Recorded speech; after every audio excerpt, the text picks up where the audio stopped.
is Catherine DeShields. What are some of the highlights of past career days, and where do you hope the program will go in the future?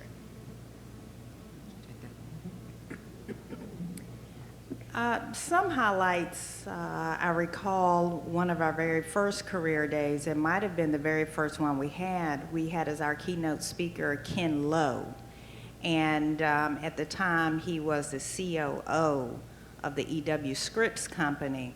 And what was so exciting was the fact that he, as well as the Scripps executives, were able to see for the very first time the result of their efforts. They saw this building. They saw how bright and shining it was. They saw the students. They saw how bright and shining the students were. And what was just a concept or an idea back in 1999 was, for the first time, I believe in 2002, 2003, a reality.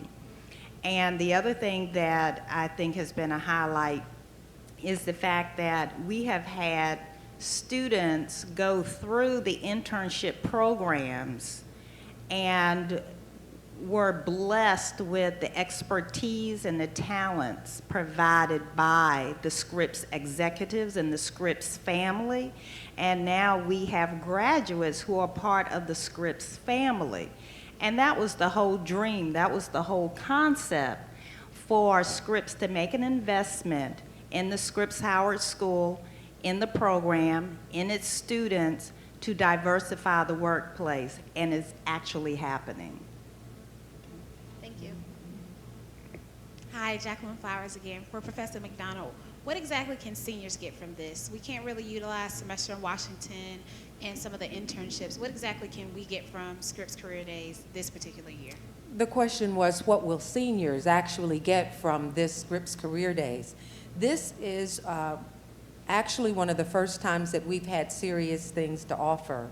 We now have an apprenticeship program in both Tulsa and Arizona, I think, are the places that they will be accepting those who have graduated as of May. And it is a 2-year contract. It is a full-time, 40-hour-a-week job, complete with working weekends and overtime, and you would get holidays and benefits. So the students who do well in this, they actually try and find jobs for those students. We have one student who graduated who is in this type of a position right now in Cincinnati, and that's Annette Pegler.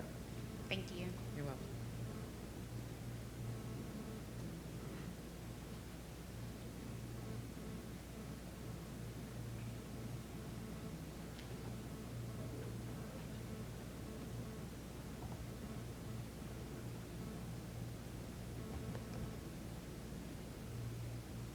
Hi. So I also wanted to know, during the Scripps Hampton internship program, will students take a more creative route, or is it a route that is more directed towards learning different learning styles and practices, or is it a chance for more creativity? Which one is it geared towards more in general?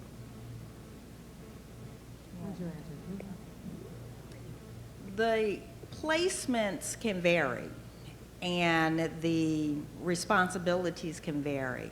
We have had students placed in newspapers.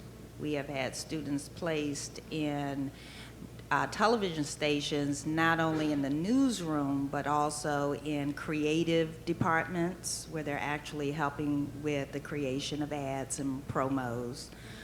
We've also had students placed in more of the public affairs or community affairs type departments where they're trying to build relationships with various publics for the media outlets. We've also had students, I think, placed with interactive. So they are working on web content and dissemination. So it's a variety of things. Now, of course, we do have public relations major here in our program, and the Scripps family does not really engage in public relations, but they have not closed the doors to anyone. We have had print, broadcast, as well as public relations majors become a part of the Scripps internship program. Thank you. Okay.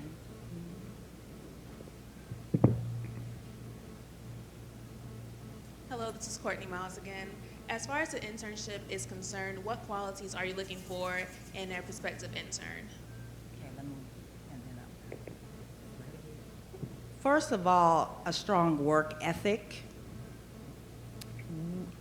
Students who are placed need to understand that they are not only representing themselves, but they're representing the Scripps Howard School and Hampton University, and really the African American race. I mean, you know, just to be blunt with you. Because no matter where you go, there are going to be people who have preconceived notions based on who you are and where you come from. And if any of those preconceptions are negative, we want to make them positive. And we also have to remember that any student who crosses that threshold has the responsibility to keep that door open for the next generation of students. We try to keep issues to a minimum, and we have a very close working relationship with the internship supervisors. And Professor Joy McDonald has a very close relationship with the students who we place. And we only want the best to represent the school. We do not want students who do not know how to get somewhere on time. We do not want students who can't take initiative. We do not want students who miss deadlines, God forbid. So the students have to be of the caliber of a professional before we consider placing them, okay? Does that answer your question? I'm going to pass that also over to Professor McDonald. Yes, it does. Thank you. It's extremely important, and she's really said most that needs to be said about what we expect of students. We have had very few issues, and we have tried to correct those while the student is still in the internship, if at all possible. But we've really had some excellent students, and they have represented us well, and we get rave reviews. Right. Thank you.